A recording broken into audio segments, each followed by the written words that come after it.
right, brother, we are live. So we can wait till people come in.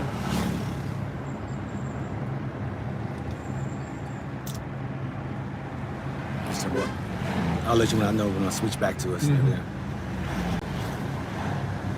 For those who come in right here, we are on a road trip to Lake Muhazi. This is your man, not your boy. Go Black to Africa.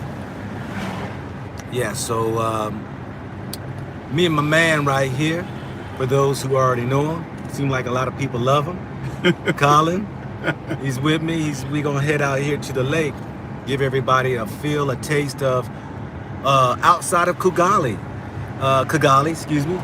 You know, let me just give you just a glimpse of some of the farmland we're gonna be coming across, factories, hillsides. What's up, family? As y'all come in, let me know where y'all from. Just gonna give a quick rundown on we are headed to the lake. So we're just outside of Kigali. What was the name of the town that we're just coming through? We're not at Mazana yet. Okay, we're gonna be headed towards not Manzana, but Mazada. But we're not quite there yet. Yeah, we're not there yet, but we're on the road. Okay. We're on the road, and yeah, with some words you got to say to the people real quick there, Colin. Well, this is a highway that takes you, if you stay on this highway for 2.5 hours, I believe you could get to the border of Tanzania. But obviously we're not going that far. We're going for 1.5 hours or less than that now, and we're gonna get to Lake Muhazi. Lake Muhazi, it's a little vacation spot where you get away usually for a day or two when you want to leave Kigali. I've been up there several times. It's just one Kingfisher hotel, and you go up there for the view and for the relaxation and to take some good photos. And we're on the way there now. We get slowed down in traffic here because, like I say, this is a highway towards Tanzania. And there it is, you know. There it is, yeah, family. This is the motherland. Yeah, greetings, family. Yeah, let Greetings me know from the motherland. We're in the heart of Africa. And we're going to talk about that, too. That's one of our conversations. Hey, we got an hour to burn, and I got a lot of minutes on time. So, hey, we can just sit back and burn some time and just head it out. But let me just show y'all real quick before we get into it. And as people come in, hey, let us know where you are from and all that right there. Kind of like to give y'all a shout out. And you get to see here as we're traveling here towards the lake. But I love the city. What's the city over here called? The village we went to? Masaka. We're in Masaka now. Okay, we're in Masaka. Look, this is Masaka. We're in Masaka now. And you know, this is outside. I try to put my camera back and we just passed police. But Masaka is a village we went to yesterday. And I mean, beautiful new houses, and even the people, the locals, are all mixed and intermingled together. Just beautiful greenery. I hope you don't get his ass ready. You can just see, and this is just right outside Kigali. Beautiful scenery. Let me push that way so the trees ain't up in your face. But we got all kind of stuff out here we want to just share outside of Kigali. Those who are interested in wanting to move outside of Kigali, and maybe beautiful houses out here. Yeah, and maybe out on the hillsides of other a lot of farmland towns. I'm interested as far as, you know, buying land outskirts of Kigali, and as you can see people's farming out there. You can see that we're gonna get more into rural areas. Man, go around this daggone short joker. You know, we got us a 72-year-old who driving. You know, he's skittish. He's saying my age. Oh, I'm sorry, my bad. He don't want me to tell his age. He's our senior, he's our elder. You know what I mean? But yeah, hey man, I told you let's go through the ground rules before we went live. You didn't tell me what I should say. So yeah, we on this road trip, you all. and we're gonna make it over to the lake. We're gonna get into some conversations here in a minute. Good morning, good morning, good morning. Yeah, I hope the camera is a little bit more stable today because I'm not driving. Our man Colin's driving, so I can hold this with 2 hands and give you more of a stable video. From Nashville, up late, Shell Stewart. What part of Nashville, Shell, you from? Mrs. PLC 72 said, "Hello, Mr. Colin." Good morning, she says. Okay, good morning. Lush and green Africa, lush and green Africa. Lush and green. Lush and green, lush and Shell, cool Inglewood. weather. Anybody think that it's burning up here, forget it. It is cool. This is cool Mediterranean weather. Beautiful weather out here. Beautiful weather because of the elevation in Rwanda. The weather stays cool most of the time. Yeah. Whoa. It's a nice day to drive. It's a nice day to go to the lake. I don't think it's hot enough out in Rwanda for me. I love Ghana weather where it's just, if I'm not sweating, I'm like, hey, I need to be sweating. Well, not everybody likes that. But, not everybody likes that. Like you said, not everybody likes that. I like that heat, but it definitely feels good to have a mixture. And during the daytime, it warms up where it's very comfortable to me. Right now, it's cool. It's right there at that level of where... Show those houses, top of those houses up there, brother. Where... beautiful middle class houses up here. Yeah, it's just middle. Beautiful new... I'm going to slow down. So you ain't got to slow down, bro. No, we getting where we going. We got it. I can capture all that. This is camera. But what he's saying is, like these houses here, they got... these are newer houses. People are building out here. People getting their own land, as you can see, putting up their own places. Just outside Kigali. We're about maybe 10 minutes outside of the city Kigali. We're more than that. We're about half an hour now. Okay, maybe we're about 30 minutes outside. I don't know. Well, our driver is only driving 15 miles an hour. That's why. If we're really 10 minutes, we're going the speed limit. No, I'm just joking. But we had some traffic too leaving out as well, but it wasn't too bad. But yeah, family, I want to share just outskirts of Rwanda and to give y'all a feel of really how people not everybody lives in town, in the city. And we can get into some of the rural areas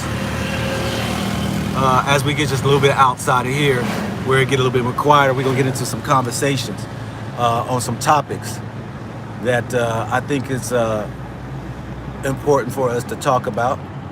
What do you think there, Mr. Colin? I think that's great. I just want to say yesterday, I know of 4 Americans who arrived here. And there might have been more, but I know of 4 who arrived here. 2 couples. One couple had a 4-year-old daughter. And so that you're talking about a reasonably young family moving here. Why is Africa becoming so attractive? Well, do I need to answer that?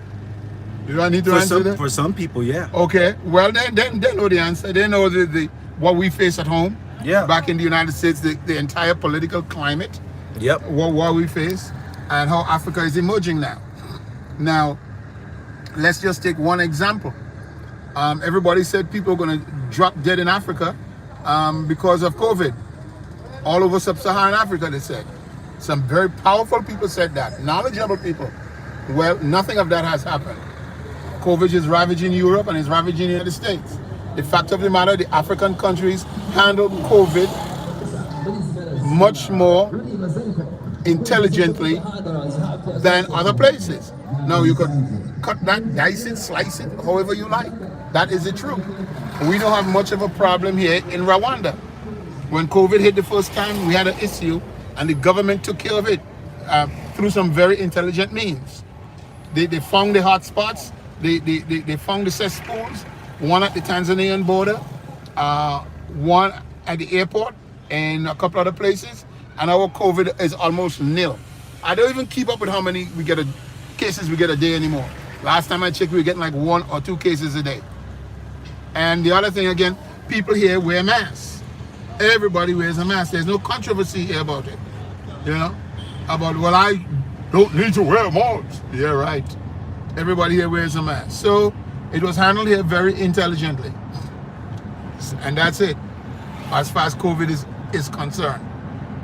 Now, so that family, that y'all understand that, let me turn this off of me and kind of get some of this hillside so y'all can see. But yeah, you know, His Excellency, the President Paul Kagame. And it was that he felt as though that the Western, whatever might be going in the Western world, they were unsure of this thing called COVID. So he wanted to take the precautionary measures to ensure that his people are safe until there will be more further information on what this whole thing is about. So, you know, everybody has respected what he has done as a leader here. And for the most part, most people, majority of all people I've seen, probably majority, 99% wear masks. You'll see some who don't, probably when we get rural areas who do not wear masks. But look at this hillside over here, y'all. This is land that's still available out here that people are building outside the cities, that they are, you know, you find your land, you build your house.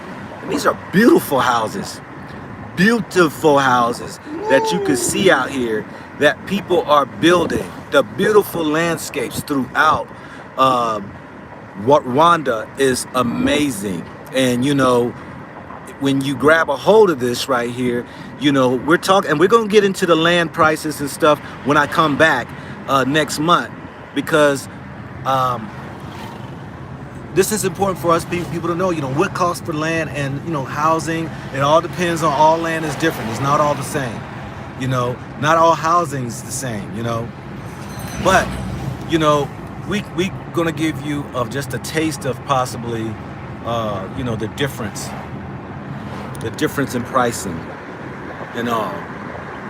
Because there's land to be had, much land to be had, you know, and get in where you fit in. You're talking, look at that beautiful scenery, that the colors, the greenery. You know, this temperature is very mild temperature. You know, people think all Africa is a desert. They think it's blazing hot everywhere. You know, Africa has all terrains. It has the highest mountain. It has the longest river, which is the Nile. It has all different weather patterns. It snows in certain parts of Africa. It's blazing hot in Africa. Get in where you fit in. You know, 54. You know what? This sister told me yesterday, she works at the African Union. She says 55 countries. I'm not going to argue. I said, okay, well, you know, I wish we could go down that list, because I keep hitting 54 and 55. But she's from the African Union. She works there. So she's like, no, my brother, it's 55. So I'm going to try to find that 55th country. As you can see here, there are people out here doing their farming. Looks like some rice fields or something they're preparing, getting together.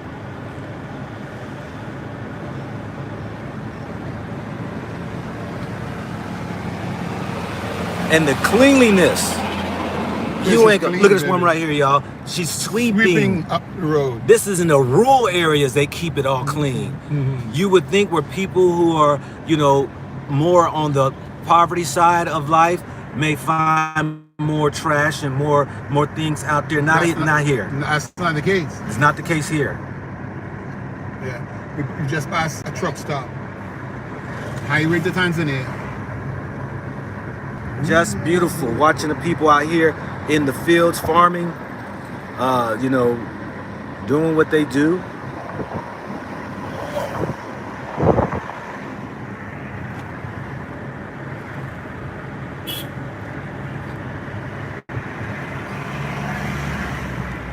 So family, yeah, I titled this Two Old Guys in Rwanda on a road trip.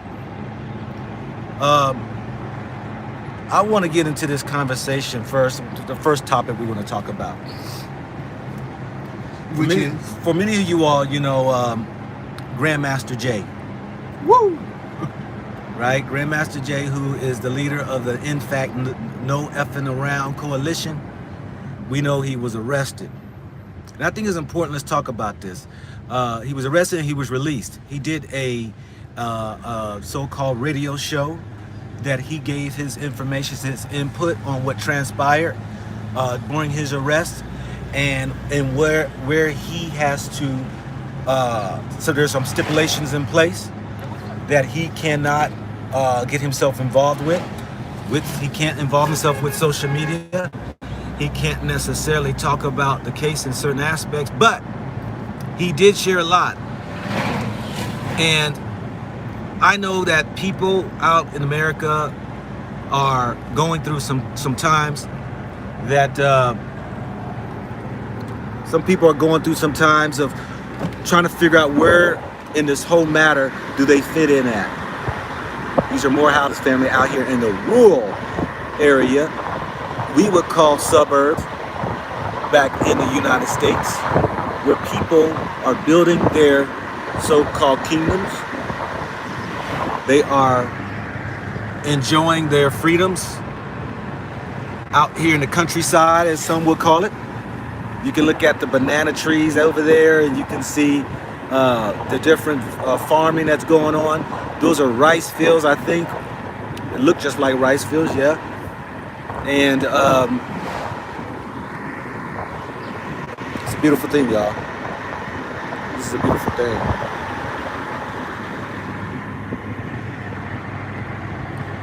Okay, unknown traveler said we are near Rugindi. I can't okay, pronounce all it. right, okay.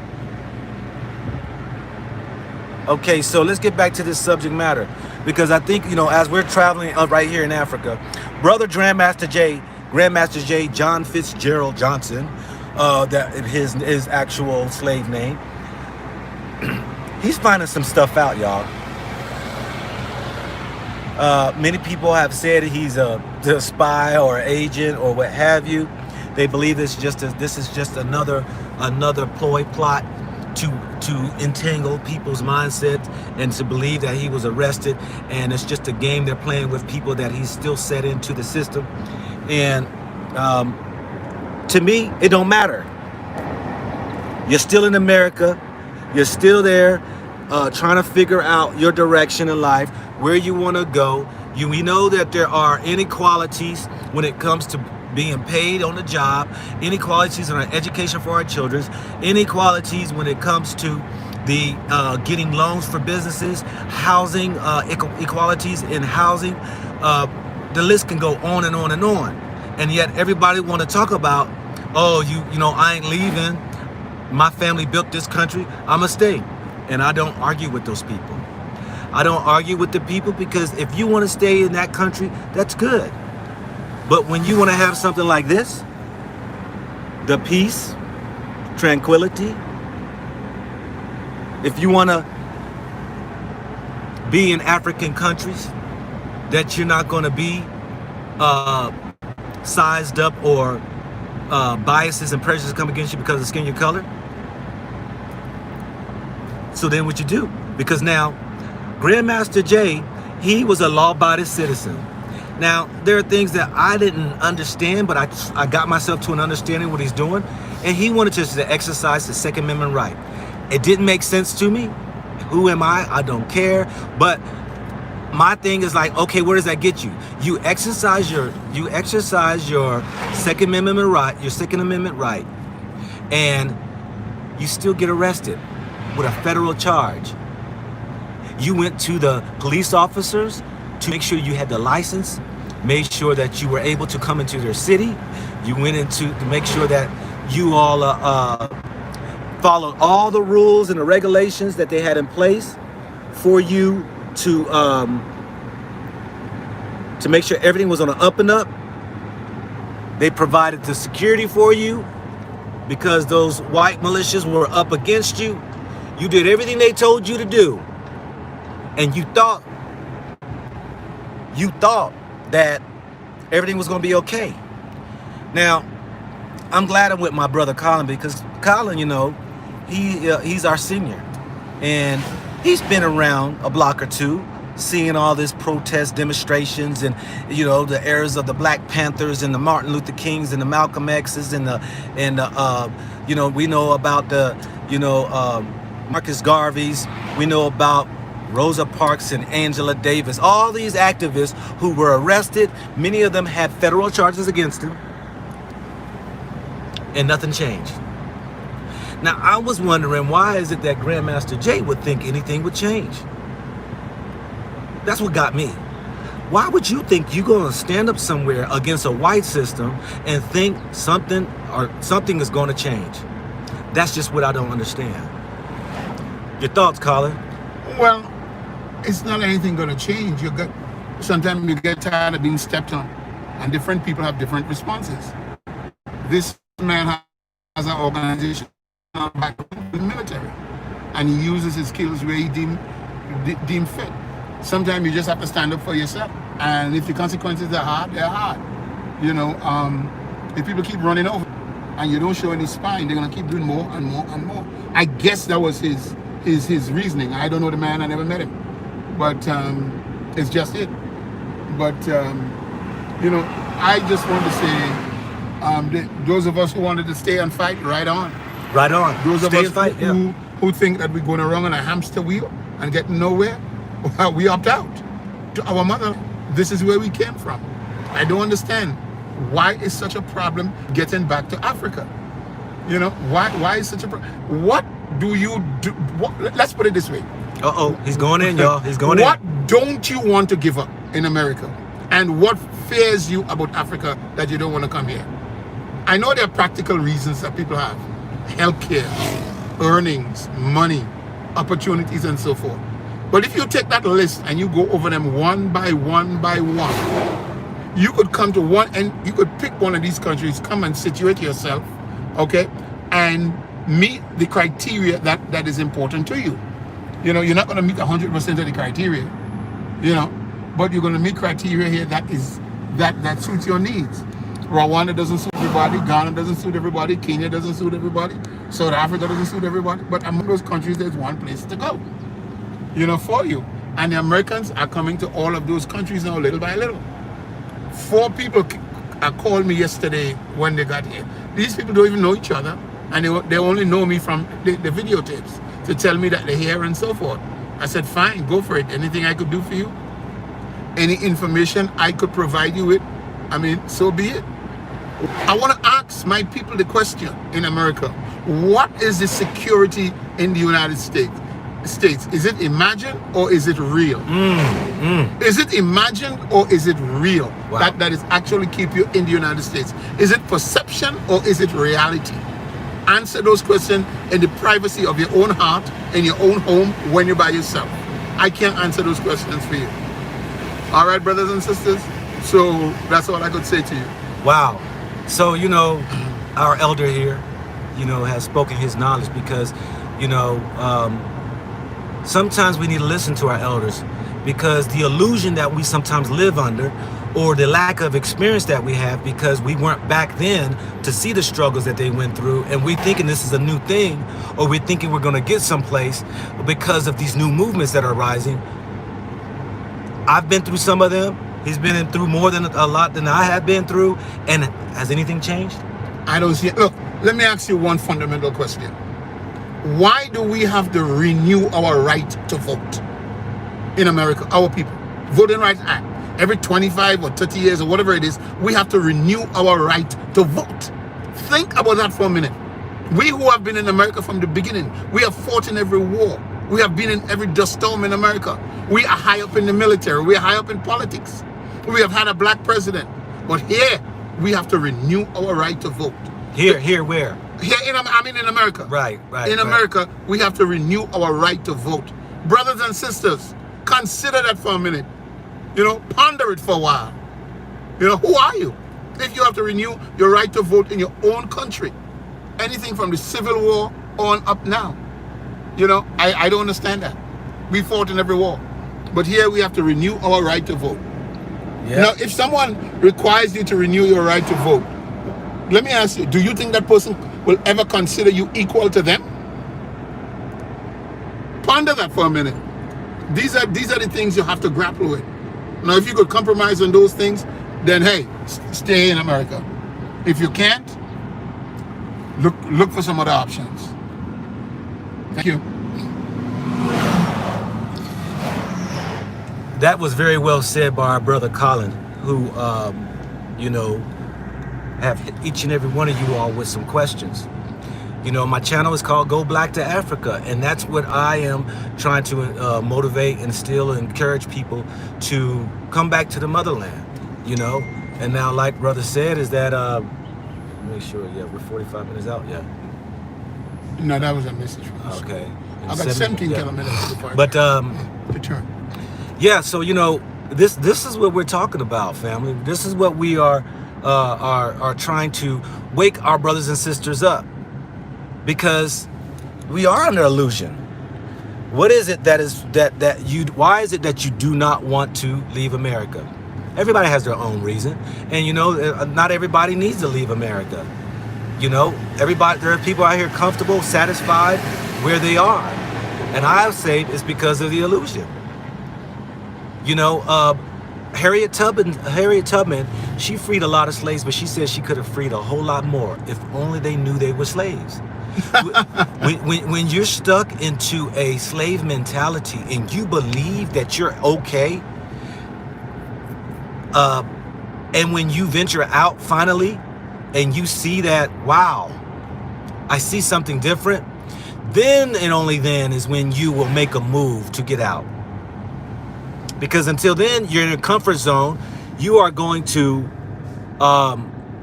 stay where you feel as though that you have met your match, you have accomplished your goals.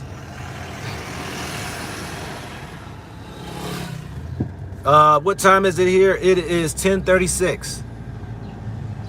It's 10:36. So you got to keep that in mind, family. You got to keep that in mind. We on a road trip, y'all. We into a road trip to Lake Muhazi. We're to Lake Muhazi. But we're just going out here, and I want to just show everybody just the countryside of Africa. Yes, we're outside, about 45 minutes outside of Kigali. I say really we're about 30 minutes, you know, because speed limit ain't as quick as what we're so accustomed to. But this right here is just a feel of the countryside as we head towards the lake. New York City is 3:25. Well, I appreciate y'all up this early, you know, watching this right here. But back to the conversation. Grandmaster Jay found himself in a pickle. He said in his radio interview, because I listened to his radio interview, that yeah, he had expectations of coming down to that. But what he didn't have expectation, he didn't say this, but this is what I'm saying, is that they put you back into where they won. I've said the other day, 3 things they're gonna do to any black movement that begins to gain a following and they get irritated with. Number 1, they'll kill you. Number 2, they will put you in jail. Or number 3, they'll just silence you. Now, Grandmaster Jay is sitting in his corner in timeout. Okay, they put him on punishment. They keep refraining him from any ties to the social media. In other words, shut your mouth. Be quiet, boy. And you're not going to say a thing. They took his passport, so he is not able to freely move. He's stuck there in America until they decide they want to go forward and maybe have a court case or what have you. But we're going to see how speedy they are when it comes to a so-called trial. Or are they going to play the game and just hold him up, you know, and let it just linger on for a long time, and so just to keep him quiet? But since he's about the black movement, let's see if he's going to go ahead and follow that. Now, most people are going to follow that because they have the fear of what the system's going to do to them.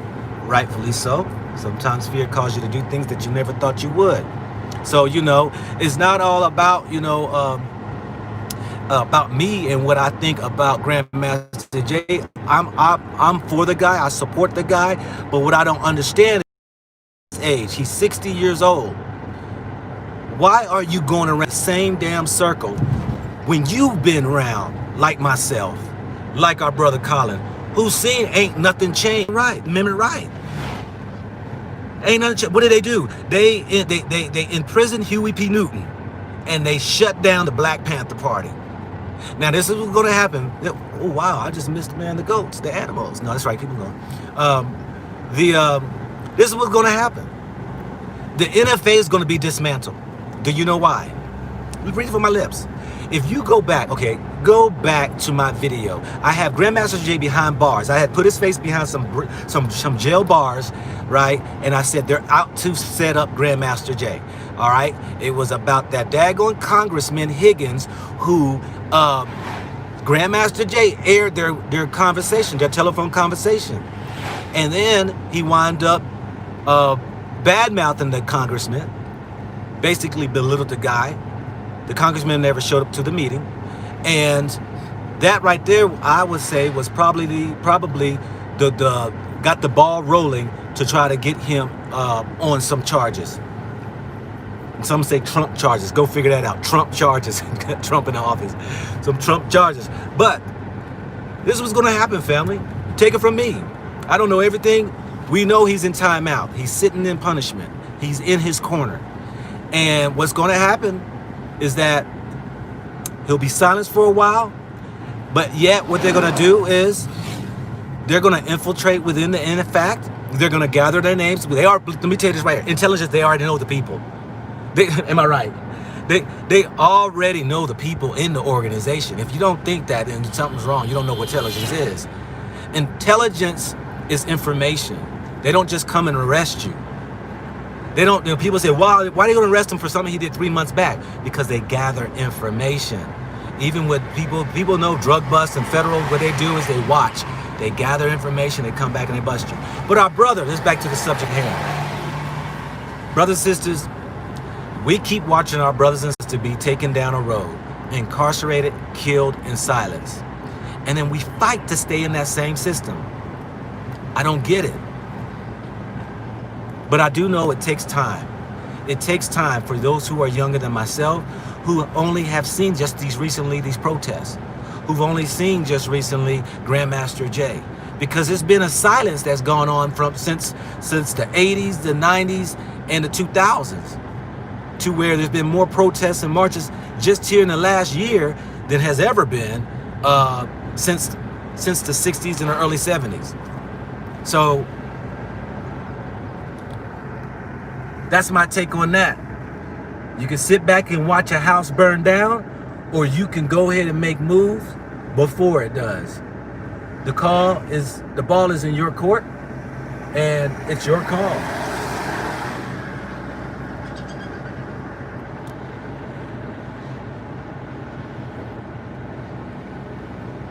Ruby, yeah, 60 years old. You should know. You should at least, you got the wealth of knowledge. And Grandmaster Jay is a very smart, intellect guy. He definitely is. And he knows, he has some experience underneath his belt to know that what he was doing, there was not going to be any resolve. He knows that. Now, I have said for myself that sometimes our ego may get in the way of things. When you start to get a little claim of fame, sometimes, you know, that gets in the way of sometimes your motives, what your initial motives were, you know, all that. But this is just my perception and my opinion, which doesn't mean a lot of beans. But I will say this right here. At his age, I already know the results thereof. Turn this back over here. Let's look at some of this beautiful scenery here as Let's talk about the greatness of Rwanda now. I will encourage people to come here. Okay, so Colin, his conversation wants to be about the greatness of Rwanda. Right. Tell us about the greatness of Rwanda, my brother. Well, the pictures show it all. The pictures we have going, the foliage, the vegetation we're going through here. The land, you know, everything here shows it all. One brother contacted me to talk about agriculture. I'm not knowledgeable in that area, but anyone have any specific questions, you know, you could email me or hit me up on WhatsApp and I'll find the answer and I'll get back to you. The question is to come here and to be productive. All this other political stuff, you know, I mean, it's been going on now forever. My thing is to come here and be productive people. All right? Come here in the homeland and be productive people. That's it. End of story. Find a way to do that. You know, I've been through, so I'm retired, but I've been through so much job stress in America, trying to make a living, trying to pay a mortgage, and doing all of these things. And the stress that you go through doing that is unbelievable. As a black person, as a black male, you know what I'm talking about. The things that you cannot even go home and discuss with your family because you will sound like you're either making stuff up or you're crying, you're a victim or you want to be a victim or whatever. And all those things are true, but we couldn't divulge them. We couldn't face them. We had to hide them. I'm talking about black men. Brothers, you know I'm speaking the truth. What we have to put up with. And many times, if you're lucky, you have a woman who will understand you, God bless you. But in most cases, we don't. Okay? So, we know the silent suffering we had to do in America. We can't complain about certain things because everybody goes through them, but we don't want to hear them. We don't want to sound like failures. And not only that, we didn't have a way institutionally of dealing with them. So we have to go through all of the silent suffering all of the time. The injustice that was done to us every day. Now, do we want to spend the rest of our lives doing that? Do we want... You see, we're at the point now in history where you said, look, a brother said to me, I wish I'd come to Africa 15 years ago. Well, let me tell you something. This is DR18 to Muhazi. 7 kilometers. Okay.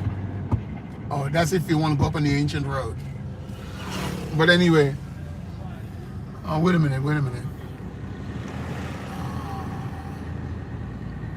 I think we better pull over here. This is confusing. Look at your GPS now.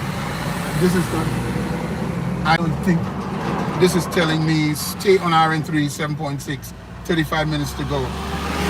I think I'm gonna follow this. That is a road they're now building. Brother, you better stay on course, man. Yeah, and if you look at all the signs here, it doesn't say anything about Muhazi. No. Muhazi Water Sports. That is if you want to go up there and do. Yeah, I think I'm gonna stay here. There you go. I think I'm gonna stay here. I ended up being up there a couple of times. I always forget. So what I'm trying to say, I'm talking about the silent suffering that we go through in America, the inequality that we go through in America. Okay, all the stuff we have to put up with that we've been doing for so long. Well, another option is presenting itself. Many countries in Africa are getting themselves on their feet. We can come here and contribute. It is for us to do. They need our money. They need our sales. So here is it, brothers and sisters. There's a way out. There is a way out. And it doesn't surprise me that the way out is getting back to the homeland. The land that we were ripped off from. I don't know another way to say it. So we could stay in America and pretend to have things that we don't. Pretend that we are equal. And I guess we have come skilled at it. We are climbing up here in the mountains, as you can see. So our connection may go in and out. My ears are starting to pop a little bit. So we're climbing some elevation. Go ahead, brother. Go ahead. Yeah, so I was saying, a great option. It's easy to come here. It's easy to set up a business. It's easy just to do many, many things here. And we are welcome in Rwanda. Welcome in Rwanda. A brother asked me the other day, well, if Rwanda is in the lead, why aren't the other African countries following? My brother, I do not want to speculate. I know other Americans live in those countries too. And I don't want to speculate as to why people are doing certain things and why they're not. I can't answer that. All I would tell you, come here for a vacation. Come here and spend some time. And let's take it from there. Well, I'm moving out now. I got to deal with the traffic ahead of me and how we could get around it and all that. Family, I appreciate a lot of y'all ignoring the ignorance that I come across in this chat. Because, there are just ignorant people. And I'm not going to answer your question. you know, because there are just people in the chats that tries to, you know, get conversations going. And I appreciate y'all to answer that stupid questions that they want you to answer to get a little brawl started. It shows growth, it shows maturity. And so I thank y'all that y'all are not getting engaged into the silly conversations from those who are in this chat area. But anyway, what our brother was saying, y'all, I wholeheartedly feel it, what he's saying. As a black man in America, and some of y'all know my story, I have had to work twice as hard as my counterpart who was white. I had to outdo, I had to overcompete, I had to do all that I could do, only to find myself not being rewarded for that painstaking efforts in what we would call the workplace. And then when you get frustrated, like brother Colin was saying, when you get frustrated, a brother, especially a brother, and it's what sisters have to understand about by some black men's frustrations. You filled all the blocks, you checked them, what they said. Okay, I went to school, I went to college, I got the degrees, I got the experience, but yet I don't get the position. And you trying to go ahead and do right by your family. You're trying to, you know, bring your family to a higher elevation of living. You're trying to make way and, you know, get, you know, have something for your kids. And then all of a sudden you just see yourself slowly slipping backwards because of the opportunities that aren't giving you. These are frustrating for a black man. And I even know for a black sister. It's hard when you see Sally and little Joey get promotions, when you see them get the awards are recognized, when you know you for things that they have not even done, things they haven't done, where most of them have consulted you and you made them look good, and they get promoted even over you. You've seen when you had to train those who are under you get promoted past you. You've seen it. You've seen it all. For those who have been in the workplace, I've seen it many a time. I've dealt with, when in the military, the prejudice that were against me. By one whip of a pen, a white officer destroyed my chances for what I wanted to get my senior master sergeant rank. Messed it up for my 2 years that I had planned to have it and be out and retired. I could have stayed in beyond 20, but I always said from the day I went in the military, I'm only doing 20. But my goal was senior master sergeant EA. One captain, white prejudiced guy, who was getting kicked out because he was fat and overweight on the weight management program, wanted to say his farewell by shitting on me. To thumb their nose at the government and shit it on me. But I'm thankful for it though, because when I retired, I had just a sweet moment that where I moved my family to, I found a building that they were building, a commercial building, and I bought my place for my shop, and so there was an opportunity there. But there again, you know, these are the things that we have to overcome. Now I know people say when one door closes, another opens. Yo. Or when one door closes, another opens. I wonder how many doors are being closed over here in Rwanda. All these doors are wide open. And they're saying, hey, we don't have the bureaucracy. We don't have the red tape. You want to start a business? One day, get your business license. You want to open up your restaurant, sell some alcohol? No liquor license. You want to go ahead and just want to venture into whatever type of business you want to do? No problem. Just let us know what you want to start. We're not going to prohibit you. This goes for Ghana too. Ghana gives you the liberties, the freedoms to start businesses. So it is what it is. But we on this road trip. We on this road trip to the lake, y'all. We on the road trip to the lake out here where the water is, where the peace and tranquility is. You know, two brothers having conversations on the road, inviting you all in just to be part of the conversation. you know, but just trying to lend a word of experience, a word of advice, a word of wisdom to motivate, encourage you to come on back to the motherland. All right, Colin. Rwanda, you've been here for a year. Yes, sir. Now, this 1 year, what have you felt since this 1 year that's passed by since you've been here? How has it been truly mentally, spiritually, and physically for you? I'm going to talk about spiritually. That's the most important part of this. Okay. When I rise in the morning, I'm at peace. And I live alone, okay? And it's hard to do that when you live alone. But I know I'm at peace because I don't have to deal with any obstinance from anybody who don't like me because of the color of my skin. Everybody looks like me. No, a lot of people here may think differently because they're from a different culture. So what? Most of the time it's very easy to adjust, to make an adjustment. You know, with my girlfriend I have to make adjustments. She is Rwandan. And so every place you go, you have to make some adjustments. That's just what life is. But nobody's judging me here by the color of my skin. I walk downstairs, everybody looks like me. The soldiers look like me. The policemen look like me. The politicians look like me.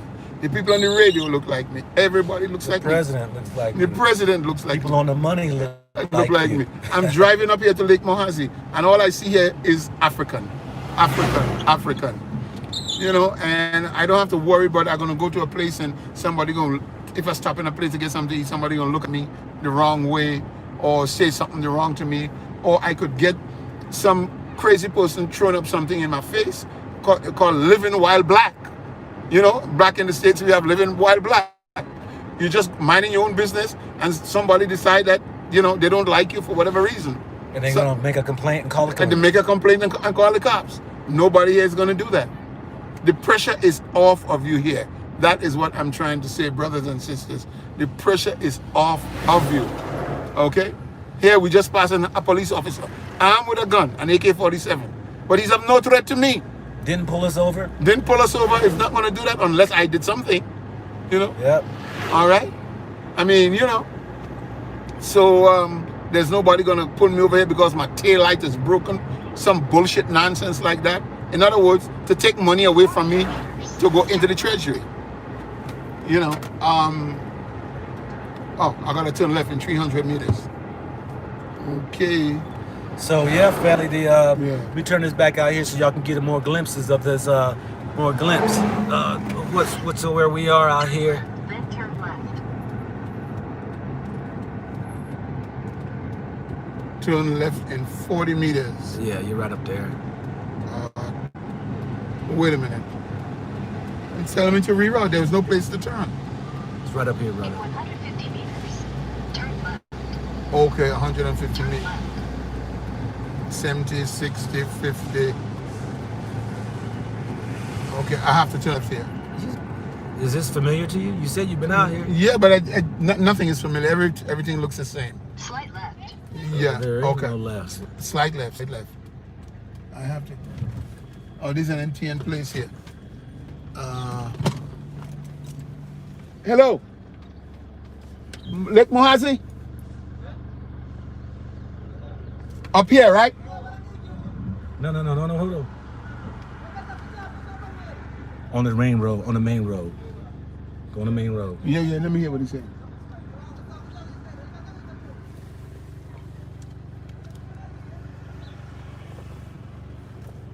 Do I go here for Lake Muhazi? See? Down here? Yeah. At the market? Down here or over here? Up there. Up there, Yeah. okay. Make a left. Okay, thank you. All right, guys. Okay. All righty. Yeah. I've been up here twice, but I just don't remember. And I wasn't driving at the time. Yeah. My girlfriend was driving. Oh, he's all in her eyes. But get on the right side of the road, brother. Get on the right side of the road. Yeah. So Right.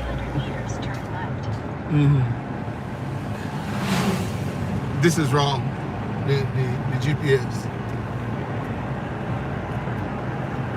Turn left, then slight right. Ooh, let me put my charger in.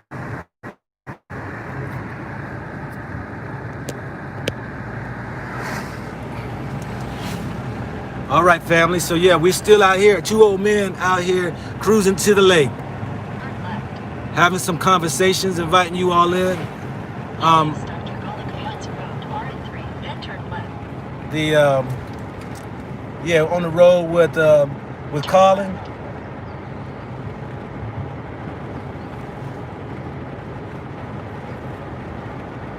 Yeah. America is cursed. Yes, please explain curse. I know the curse too. Yeah. I don't want to say anybody's curse. I don't talk that way. He said okay? America.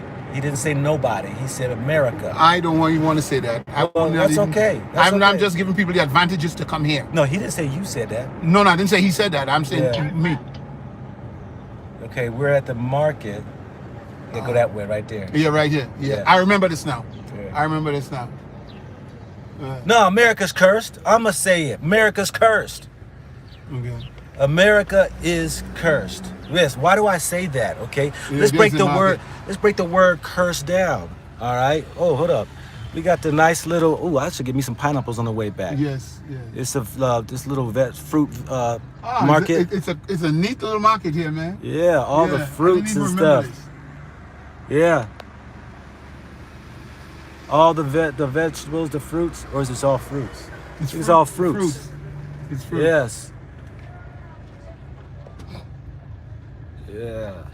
So we got a little. We got the little African village area.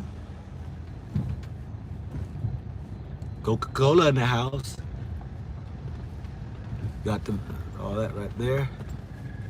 Hello. Hey.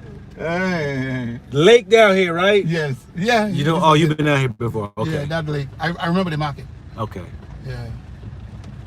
We get to drive down here. She looking like, oh, who's that? So Lake's just down this road. Yeah. Okay. Yeah. Yeah, family. I'm gonna say that America is cursed. What is cursed? Let's break curse down. I don't want to say that. I know you don't want to say that. I'm saying it. And what I'm gonna say is that, you know, for those who understand cursed, well, and because some people don't like certain words, so we throw words out. We could throw the word out because what you said earlier, Colin, you said are people who live in an illusion, under an illusion. I don't know if they live under an illusion. They live tolerating things. They got used to it, and now with a period of history, we don't have to do that anymore. We have options. I'm trying to show people what these options are, and they can take them. I am not going to say anybody's cursed. I am not going to do that. He's not going to say anybody's cursed, but see that I'm just trying to break it down. We don't have to use the word curse. So he used a different word, illusion. Okay. Now, if you living under illusion, are you cursed? If you have a mindset that to believe that you are not a slave, but yet you are a slave, have they cursed you to have you believe that you are free, but you're really not? I make life statements. I don't make political statements.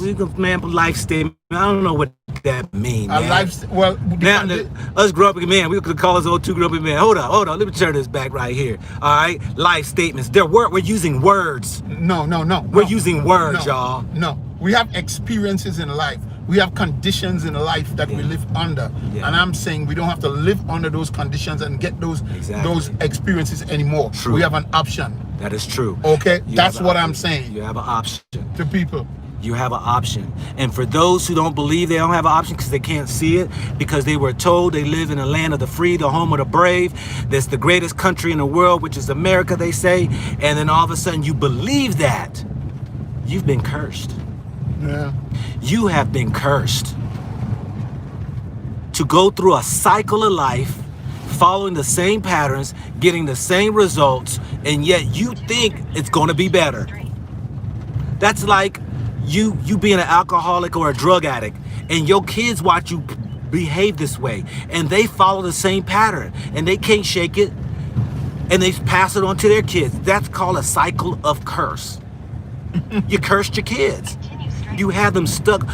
You've watched them. They watched you operate, behave in a fashion that they turn around and did the same thing. That's why you have Negropeans in America. You have people who are behaving as though that they are free. They believe that America is the best place in the world, and they will shit on any other place, even Africa. And yet they're cursed. That's what my definition of curse. And everybody has their own definition. And I could throw curse out and just use other words. Because you don't like the word curse? No, I don't. I just don't use it. We can find another word. I don't want to argue about it. I just don't talk that way. I let people make their own conclusions about certain things. But I have lived in America all my adult life, and I know what it is like. You know, I know as a black person what it is like. And I'm telling people now, we have a growing option throughout many parts of Africa that we don't have to stay in America anymore, right? If you're in higher education, Carnegie Mellon has a graduate program here. Harvard is coming here soon, okay? There are colleges in agriculture here if you want to do that, you know? I'm just saying to the young professionals and the young people, you could look into Rwanda and see if you could make a life here. There are adjustments that you will have to make. But keep in mind, when you come here, you have to create value. You have to create value. By American standards, this is still a poor country, but it is growing and things are changing fast. And you could make a contribution to that. It's not a place where you just come and take, and give nothing back.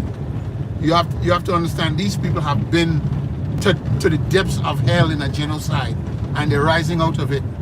I am going to do, I don't know if I'm should say this, but I'm going to do a video pretty soon, and I hope I can communicate what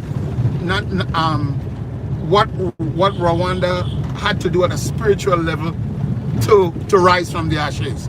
We call it the reconciliation. They don't even define it as that. They just do it, right?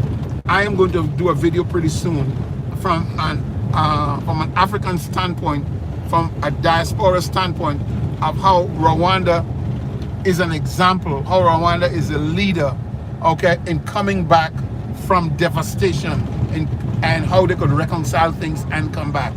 If Rwanda can reconcile its past and rise, we can reconcile our way out of slavery. We can reconcile our way out of the situation that we face now and come here and contribute and join and do it. I am not the only person who feels that way. The sister from Zimbabwe who used to be in the AU and they kick her out, you know, feels that way also. She's encouraging people to come to Africa, all right? Now, it's not a place for the faint of heart. I am going down now a rough road to Muhazi. It's a wide road, it's a safe road, but it is a rough road. You can't drive here 50, 60 miles an hour. You're gonna take your time, you're gonna see the country folk, and you're gonna make your way towards there, all right? That's it. You know, you have to be part, when you come here, you have to be part of a developmental process. You have to be willing to contribute and be part of a developmental process. Let me ask you something, brothers and sisters, and I want you to listen to this. What do you feel that you are part of in America? Huh? What do you feel that you are a part of in America except struggle for rights? Answer. Look. Uh-oh. He got it. He feeling it now, y'all. There you go. What do you feel that you are part of in America except struggling for rights? I'm not making a political statement. I'm making a statement about experiences in life. You know, I am not talking Democrat, Republican, God bless America, God damn America. I'm not saying any of those things. I am saying, what do you experience in America except struggle? Okay? I'll just leave it at that. And you can take it from there. Hold up. Is it left or is it? No. It's going to be here. Okay. Hey, Lake Muhazi. Oh, Down no. here? No. Other way. Down here. This way? Head northeast. Okay. Turn Thanks, left. guys. All right. Now, do you want to struggle all your life and you know that the outcome is going to be you in a hamster wheel and go in a clockwise or counterclockwise direction? You know? For 2 kilometers. or you want to struggle knowing that you're going to get the spiritual satisfaction of being who you are. These are issues that we are facing. You know, sometimes it doesn't even come down to money. It comes down to who you are as a human being. This is our ancestral homeland. You know, the Jews run to Israel. My brother was in Poland. He said he never saw so many Polish Americans in his life in one place, in Poland. You know, so there it is. That's all I can say. All right, I ain't gonna say nothing else until I get to the lake. He gonna say something else before he gets done, unless we're 5 minutes away from it. I want brothers and sisters to comment on what I just said. How do you feel about what I just said? There's a comment here. Well, there's been people commenting already. Oh, okay. You know, they said that, you know, hey, you ought to start your own channel. He ain't gonna start his channel. It's too much work for him. He wants to be on everybody else's channel. No, Here. No, I said it already because I said, you know, we're gonna make a video. Yeah, some said that me and you should go ahead and start a series together. Okay. X.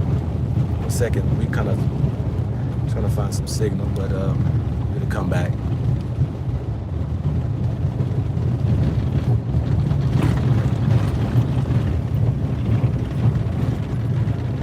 Yeah, I know if y'all hear me. It's probably. Can I speak to a specific brother? No. Okay, I can't. No, because you said you wasn't going to say anymore until we got to the lake. No, this is not for specific people. I told y'all that he.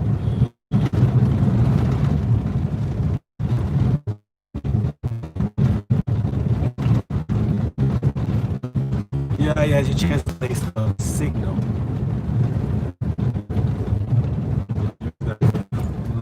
A long ride to Muhazi on this road.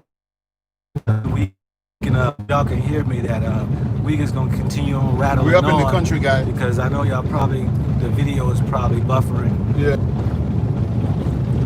You know, we you know, I don't know if y'all can see me or hear me or not, but there's still the timer is still going on. Can y'all hear me? Can y'all hear me or see me? Please put number one if you can hear me. Put number one if you can hear me. Yes, okay, you can hear me. Can y'all see me right now? Can y'all see me? Put number two if you can see me.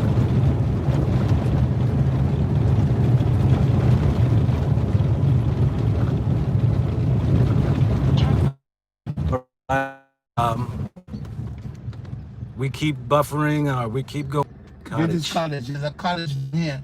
But I don't, we have, if I remember correctly. Rwanda Women Network. Yeah, okay, family. Good. So y'all can still see. All right. Okay, so good. Yeah, you know, with my man, you know, I don't think we came here. I think we went past here. Okay, we got some people coming up. Maybe Yeah, let me ask them. I don't remember that. Remember going on there at all. So family, yeah. This is a nice part of the journey. Let me put it back out I'm here. gonna ask this good lady here. I know this is the road, but I want to be absolutely. 600 meters. Turn left. Lake Muhazi? Lake Muhazi. Yeah, so do y'all see the hard work brothers and them doing up in here, sisters and them? They push these bikes with these heavy things on them. I mean, and they go for miles. So, yeah, let me go back to what Colin's saying, you know, I mean, you know, we can sit here and say that, you know, as he doesn't want to point fingers or make or put bad words on America or any other place like there, but convincing you that Africa is better is saying it all in the words. So, and that's what, you know, he has a heart to get brothers and sisters back here to the motherland. I know where you kind of hiccup now. Hold on a second.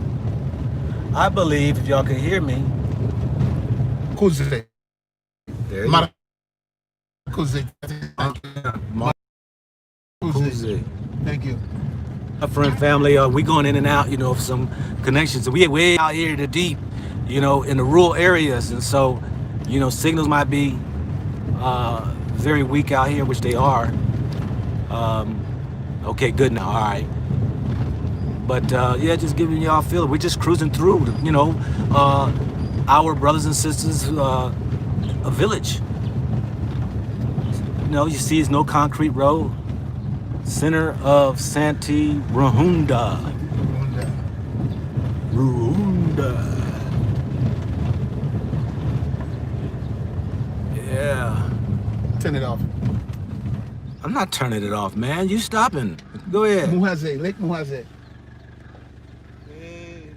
Stop. Muhazi. Okay. Yes. Yeah. Okay. Marakuse. Marakuse. Thank you. Thank you. Thank you. Yes, thank you.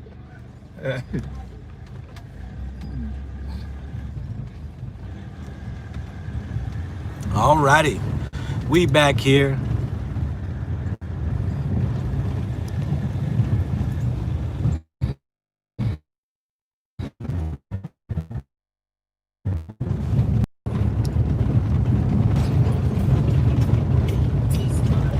Yeah, very clean out here. Like it goes all the way through. Yeah. Very clean.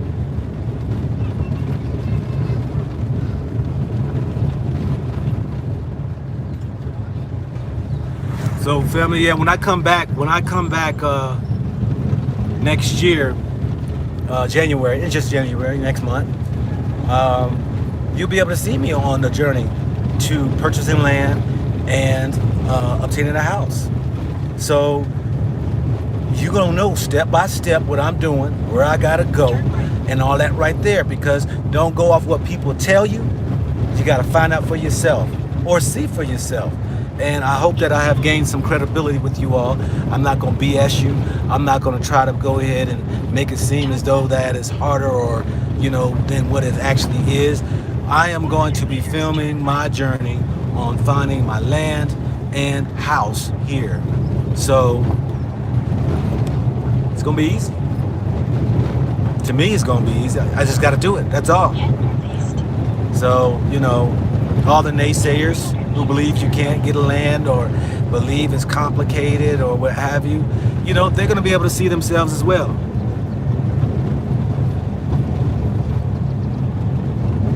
Turn right, then turn right.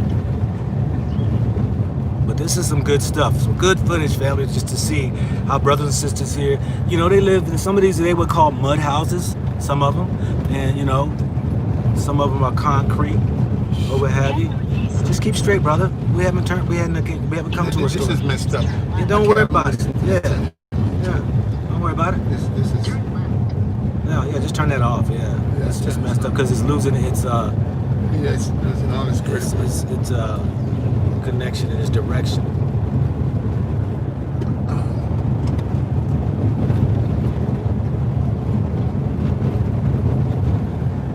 When you're ready for me to talk again, let me know. See, he ready to talk again, family. See, I told you he ain't gonna shut up. What you got, brother? What you got to share? Some people are just not adventurous, and I could understand that. Because when you go on an adventure, sometimes you go nowhere, and you just get some experiences along the way, then you go back to where you were before. That's what a vacation is about. Take good pictures and talk and all that wonderful thing. This is an adventure to your identity. This is an adventure to yourself when you come into your homeland. This is an adventure, right, for the next generation. I want you to ponder this for a while now. You know, we are in this car now, and we are going to Muhazi to share this adventure with you. All right. I'm driving this car. I never drove up to Muhazi. My girlfriend drove. She's an experienced driver. But now it's my turn, and I'm driving. So we have an adventure to a specific place. But when you move to Africa, it's an adventure to your identity. It's an adventure to who you are, because you're leaving someplace where your identity is questioned. At least it is questioned. At least it is not validated. You see, I'm dealing in concepts here now. I'm dealing in concepts. Okay? I'm dealing in what freedom is all about, what spirituality is all about. If you have to spend 80% of your life defending who you are, sometimes even to yourself. How are you happy? How does that make you happy? You can't trust yourself, you can't trust your fellow man, you can't trust anybody. Right? Yeah. So, and we have grown and been accustomed to that existence now. And I'm saying this is an opportunity to break out of that. You see, I'm dealing in things you can't hold in your hand anymore, but you hold them in your heart. You hold them in your mind, in your subconscious mind. Deal with that, brothers and sisters. Deal with that. So, that's it. That's all I can say. All right? I'm driving down a rough road here. Okay? The road is rough. I could only drive so fast.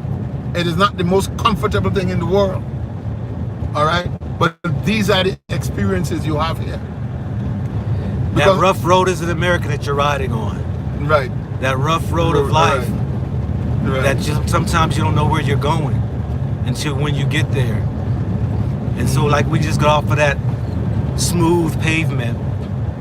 Just like life, we have to go hit that rough road in order to be able to go see something different. And that's where we're headed to. I want to see something different.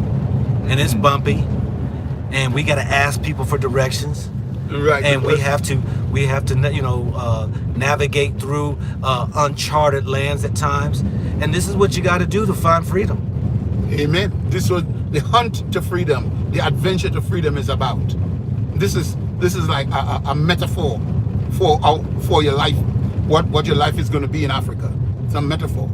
It's a metaphor. Yeah. You know, if you think that it's hard for me being separated from my wife, my kids, the rest of my family network. And I know that my freedom is greater than they are. And some people can't understand that when I say that my freedom, I said this, but I've said this many times before. And that is just right here. I think we had passed. Yeah. One of the greatest. No, stop for me. Let me make sure now. Lake Muhazi? Okay. Okay. Yeah, go ahead. I wonder what this place is here. They're doing a lot of flowers and plants. Yeah, we drove by this place when we were up here the last time. I don't know what it is. It says bell flowers. We need to go on the internet and find what that is. Maybe if we come back, we could get in there and take some pictures, go to the security office. I would like to investigate what's going on in there. Because it's a compound, it's a big place. So what I was saying, family, before he keeps right along and cut off my point. Two old men driving in Rwanda to the lake. Freedom. I told my kids this right here. Freedom is the greatest thing a man could ever have. And to allow one to take it will place yourself in a position of walking the rest of your life dead. You're not living when you have somebody who controls you, mistreats you, who wants to down to you, have you think you're less than. You will never discover who you truly are when amongst strangers who have you believing you are less than they are. The greatest thing a man can ever have is his freedom. This is what you'll find around the world. People are fighting for freedom. Let me give y'all a shot of this right here. Get it off of me, but we gotta get this right here. That's the lake. Let's get that. Okay, there we go. That's the lake. We're approaching the lake, family, right here. Man, look at that. Look at that right there, across there. Okay. Alrighty here. I know he's got to be down this way. Yeah. Wait a minute. Your freedom. Oh no, wait. I gotta ask somebody something. I don't want to. Okay. Oh, we have to get to the entry point in a minute. Hello? Salama?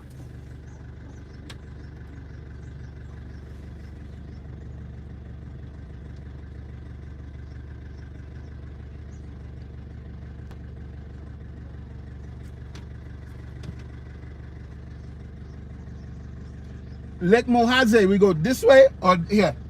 Lake Muhazi. To the lake. Muhazi. Down here? Okay. I don't see a road here. Just keep going. Just keep going. I think it's gonna bear right. Okay, Lake Muhazi. Yes. Muhazi. Yeah. She doesn't say.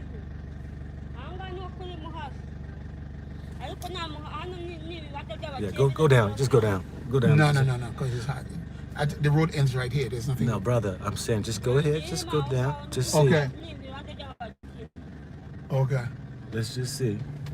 Let's just see. I No, think that's feet. no. I'm saying, is it bending over? I can't see around there. Is that it's gonna bend around? No. I don't want to do it. There's no road that you could drive. I Brother, think it's the other. Hold up. Just go 20 feet. All right, we can reverse right here. Just go 20 feet up here. Just continue. We didn't do all of that when we were there. When we got there. Okay. All right. See, So now we back up. you're in people's land now. That's Okay, what I'm so doing. that's all right. We can back up now. You know, you know. Two men. Look, two old men trying to figure it out. That's all. Two old men trying to figure it out. Yeah, family. So you know this. We have to realize where we are in life. Whether you're in America, whether you're in Africa. Brother, go ahead and back up and turn right. Keep backing up and turn that way. No, I did. Wait.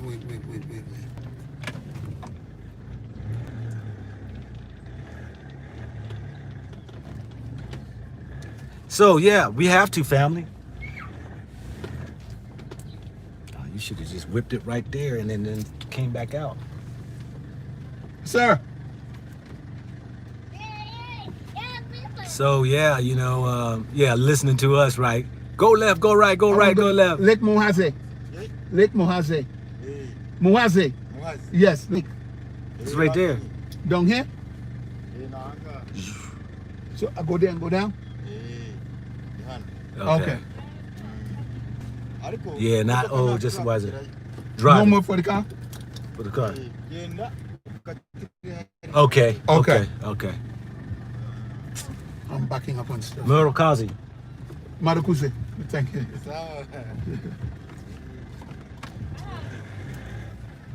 Yeah, so you know, family, hey, we just trying to figure it out. Yeah, and then he pointed down there, yeah. Yes, yeah. So they laughing at us, y'all. Yeah. Look, they laughing at us. They like, yeah, these jokers don't know where they going. And it looked like my brother having a hard time reversing. Yeah, I do. Because I don't have the visibility. Oh, okay. Look your side mirror. Look at your side mirror. Right here. Yeah, okay. That'll help you. Both side mirrors are gonna get you right on up out of here. Yeah. There you go, brother.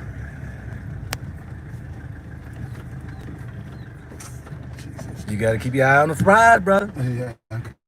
Look, hey. Yeah. Yeah, he's gonna help us.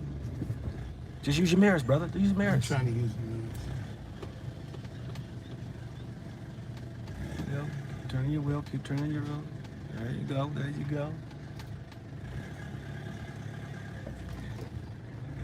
You know, that's that California driving, you know. They don't know nothing about reversing and all that. They just keep going straight. So, you know. That road? Yeah. Lake Muhazi. Oh!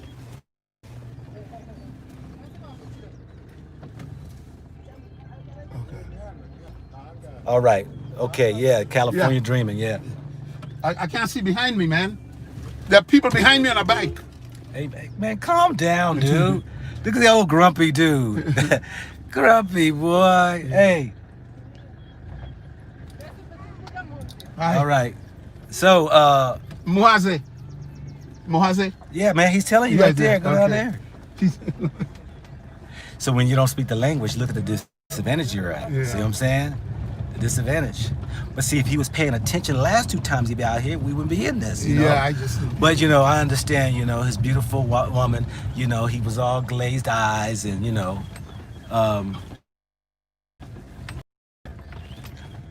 You gotta be here. So we're going to figure it out, y'all.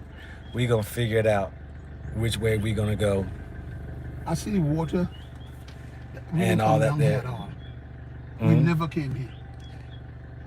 Did you even come back down this way? Probably. No. So, family, what I'm gonna do, I'm gonna drive us out of here, okay? Wait a minute. Let me talk. I know we got some rough road, but we didn't. So yeah, so we gonna figure this out right here because our man ain't got really a direction of where we gonna be headed. So we out here in the middle of Lake Muhazi, out here in the. Let me get a shot of this. Out here in no man's land, basically.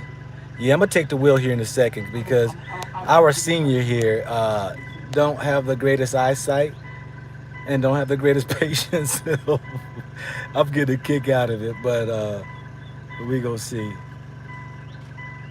We'll see. Go down here.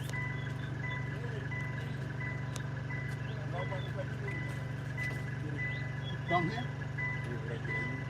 Okay, we drive down here. Down here, right? To Muhazi. You want him? Down there. So yo, let me give y'all a glimpse of to see if we can see. Okay. All right.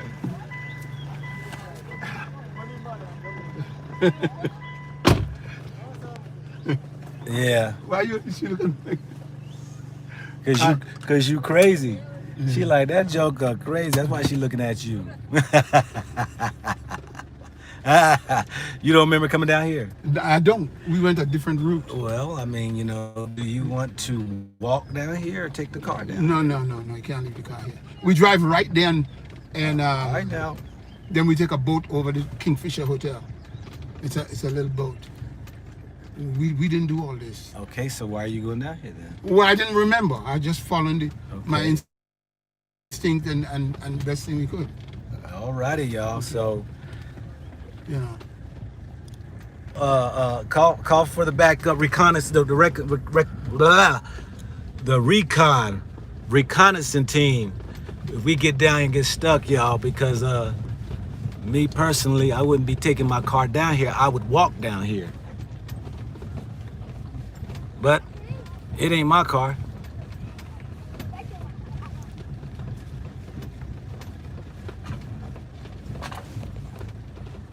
So we gonna get on down here, family, as we creep on down to Lake Muhazi.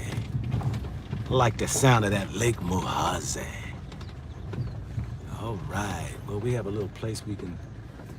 That's somebody's land. I'm still advising don't drive down here. I'm gonna advise not to do that. But let's walk, man. Just pull your car down. No. I ain't leaving. Still here. All right, family.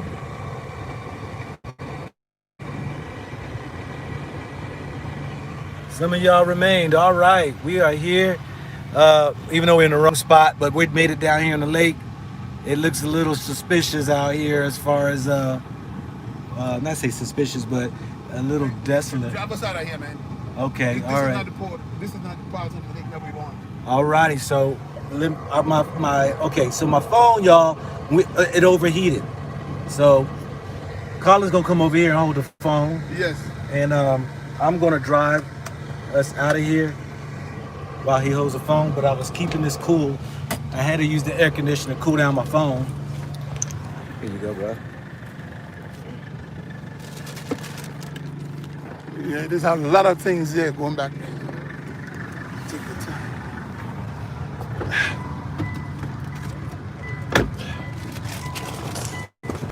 The water's right here. You gotta be careful. All right, remember you got the phone now. People are watching. Could we stop the taping for a minute? No, we get out of can't. here? You can't stop. You hold the phone, man. You do the filming. I'm doing the driving. Okay. All right. You can't stop. Let me put my seatbelt on. See, y'all, when you deal with these folks here. No, you can't. We're live, man. If I stop, that means it ends the edits. Oh, okay. All righty, there you go. Okay. You just watch the thing. We end up in the wrong spot. We got to change now. And Open your mirror, right? Pull that mirror. Oh. So I can see. Pull it all over. There we go.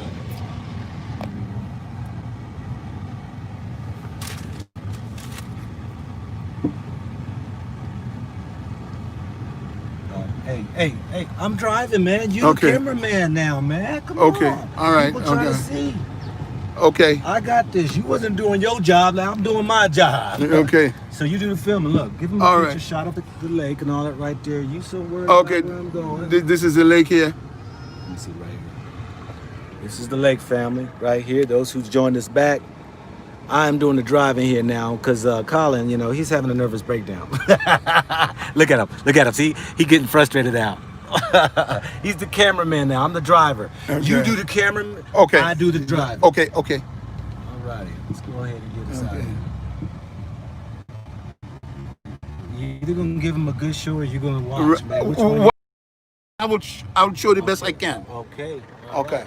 Just gotta watch where I'm going. You ain't gonna be able to help me. I don't want your mouth helping me. I'm driving. See, you focus on where I'm going. You gotta look through your lens. You can't help me now. I'm behind the wheel.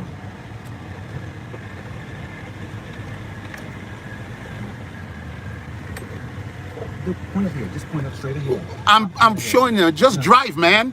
Go ahead. I'm trying to drive. I'm gonna make sure I'm getting over here. Look what they're looking at.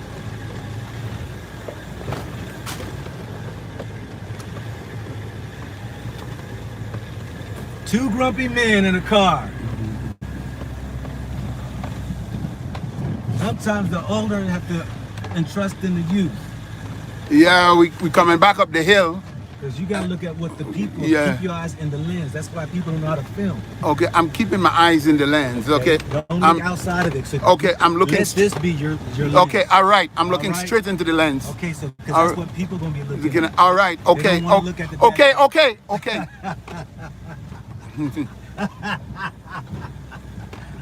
Okay. All right, we got us out of here, family. All right.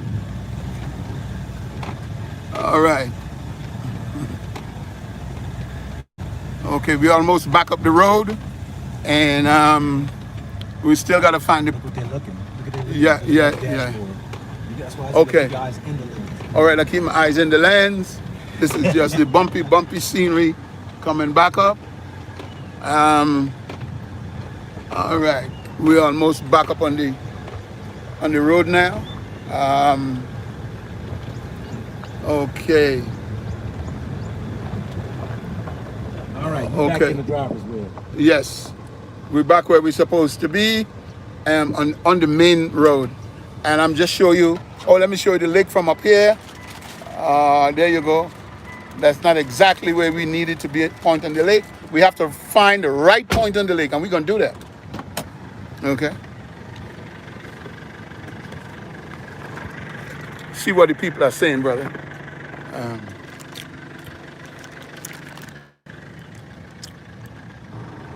All right, family. I'm back in the helms on the cameraman.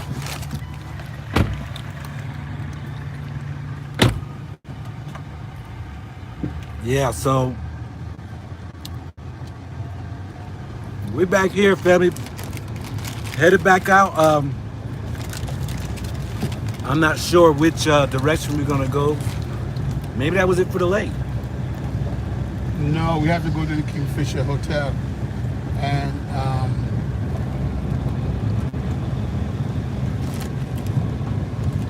same guy.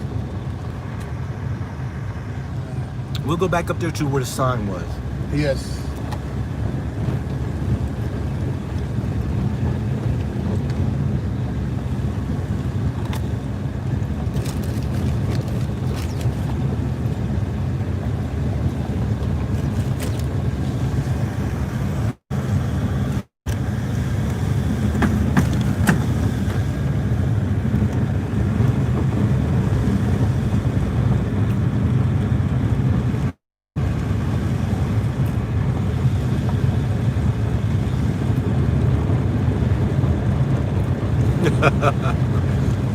We hilarious. What is that? Two men arguing up here on the road trip. That's what it's supposed to be, though. He's quiet now. Hey, that's how it is sometimes on a road trip. You have little arguments, disagreements. One think they know better than the other. It's just how it is. good though. Somebody said they tired of driving.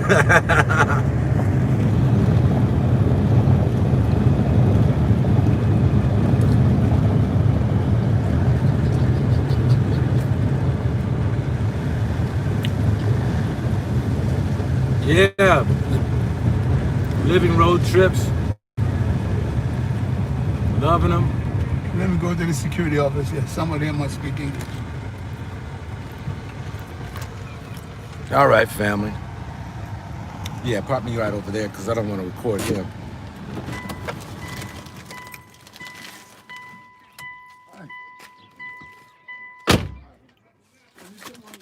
So this is just another village that we're driving through. For those who've been with us earlier, we're headed to Lake Muhazi.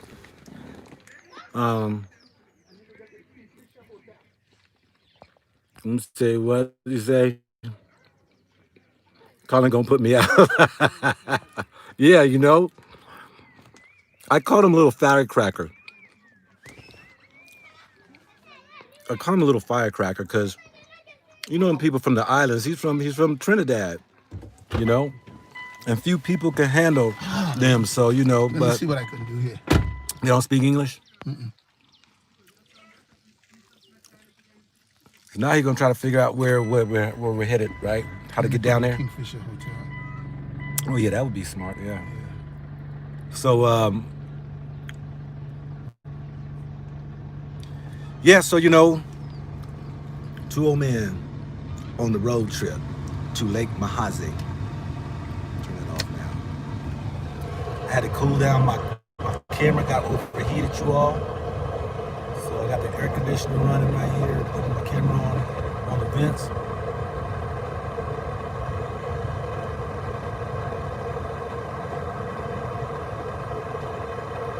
Yeah, Abigail. Yeah, you know, definitely, you know, having those mature individuals in our lives are very important because, you know, they have the wisdom, the knowledge, and the understanding. For the most part, I met a lot of ignorant people who's up in age.